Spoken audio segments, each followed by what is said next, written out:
안녕하세요. 소송의 세계 오세호 변호사입니다. 오늘 다룰 주제는 유류분 반환 청구입니다.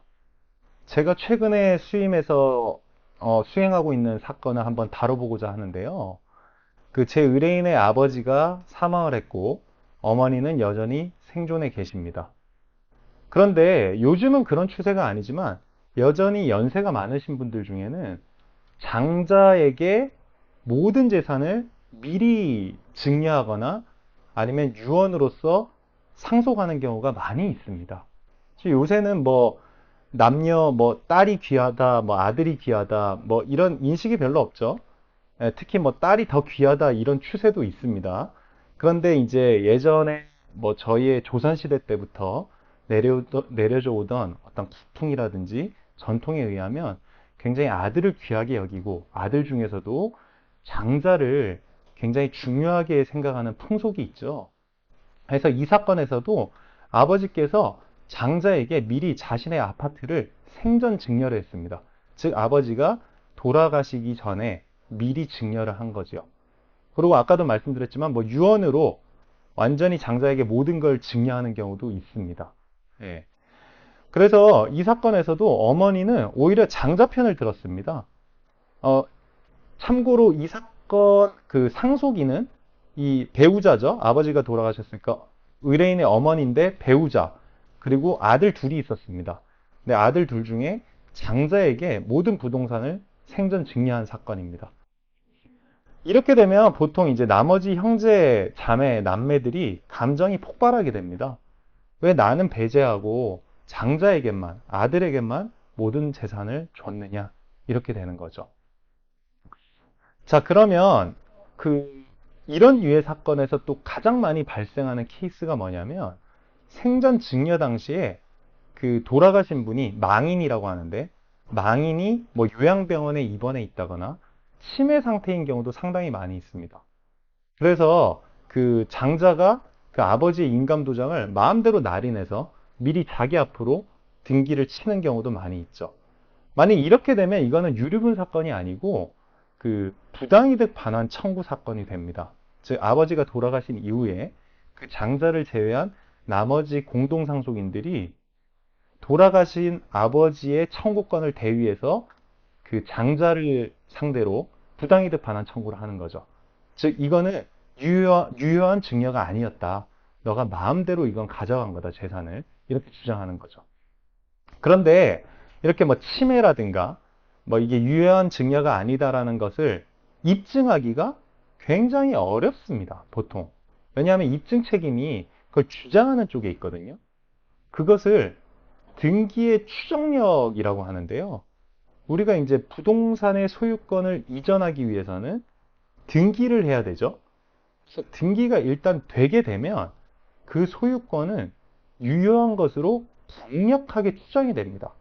그래서 그게 무효다라고 주장하게 되면 주장하는 쪽에서 입증을 해야 되는데 그 입증이 굉장히 어렵습니다. 하지만 뭐 치매 상태에 있었다. 이렇다면 뭐 상대적으로 입증이 쉬울 수도 있습니다. 왜냐하면 뭐 아버지가 입원해 계셨고 또 뭐 진단서 같은 것도 있을 수 있겠죠. 그래서 재판부가 볼 때 등기 이전한 시점에 아버지가 그런 변별 능력이 있는 상태가 아니었다라는 것을 인정해 주는 경우도 많이는 있습니다. 하지만 일반적으로는 입증이 어렵다는 걸 설명드리는 겁니다. 자, 이렇게 입증이 어려우니까 그 증여는 일단은 유효한 것으로 인정이 되겠죠. 그러면 나머지 상속인들이 취할 수 있는 소송이 바로 유류분 반환 청구 소송인 겁니다. 즉, 돌아가신 분께서 특정 공동상속인, 즉 공동상속인이 여러 명 있는데 그 중에 한 명, 장자에게만 모든 걸 주는 것은 허용은 됩니다. 내 마음대로 재산 처분하는 거니까요.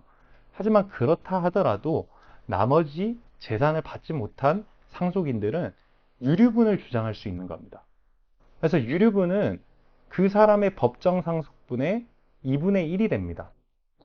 즉 내가 7분의 2 정도, 7분의 2의 법정 상속분이 있었다면 그것의 2분의 1, 즉 7분의 1을 청구할 수 있는 겁니다. 그 장자를 상대로, 그 재산을 다 가져간 사람을 상대로 할 수 있는 겁니다. 이러한 유류분 반환 청구 소송에서 가장 쟁점이 되는 게 바로 특별수익과 상속분입니다. 즉, 계산을 해야 되는데요. 특별수익은 뭐냐면 이렇게 주장하는 겁니다. 야, 너도 아버지 생전에 받아간 거 있잖아 라고 주장하는 거예요. 그래서 너가 받아간 거는 유류분에서 공제를 해야 된다라고 주장하는 겁니다. 그리고 생전 증여를 했더라도 상속재산이 좀 남는 경우는 있습니다. 그러면 그 상속재산은 특정 상속분대로 받아가겠죠? 공동상속인들이. 그러면 또 이렇게 주장할 수 있겠죠. 너가 상속받은 게 좀 있잖아. 그거를 유류분에서 공제를 해야 된다라고 주장하는 겁니다. 그래서 이거를 계산을 해야 돼요. 내가 얼마를 받을 수 있는지. 쌍방이 이렇게 서로 너가 받아갔잖아. 너가 더 받아갔잖아. 이렇게 공방을 벌이는 겁니다. 자, 그렇게 해서 그 유류분을 청구하게 되면 현물 또는 가액으로 청구를 하는데요. 현물은 말 그대로 그 부동산이라면 재산이 그 생전 증여된 부동산의 지분 자체를 달라고 하는 겁니다. 즉 나의 유류분이 7분의 1로 나왔다면 부동산 지분의 7분의 1을 나한테 달라라고 하는 거죠. 근데 우리가 아파트 지분 7분의 1 갖고 있으면 재산 가치가 있을까요? 쉽게 팔 수 있나요? 없죠, 현실적으로. 예, 그렇기 때문에 보통 이제 가액으로 많이 청구를 합니다. 즉, 부동산 지분이 7분의 1이라면 내 유류분이 그거를 돈으로 계산해서 돈으로 달라라고 청구하는 건데요. 그 계산은 이제 생전 증여 당시의 시세가 기준이 되는데 만일 아버지께서 돌아가신 기 한참 전에 증여가 됐다면 그 시세가 오를 수도 있겠죠. 그렇게 되면 이제 사망하신 때, 상속이 개시된 때와 또 시세를 비교해서 청구를 해야 됩니다. 그래서 제가 마지막으로 드리고 싶은 말씀은 그 유류분이나 상속재산 분할 심판 청구 같은 사건을 많이 해보다 보니까 원칙대로 그냥 법정 상속분대로 상속하는 게 바로 남은 자들의 가정의 평화를 지키는 길이 아닐까 싶습니다. 소송의 세계 오세호 변호사입니다. 감사합니다.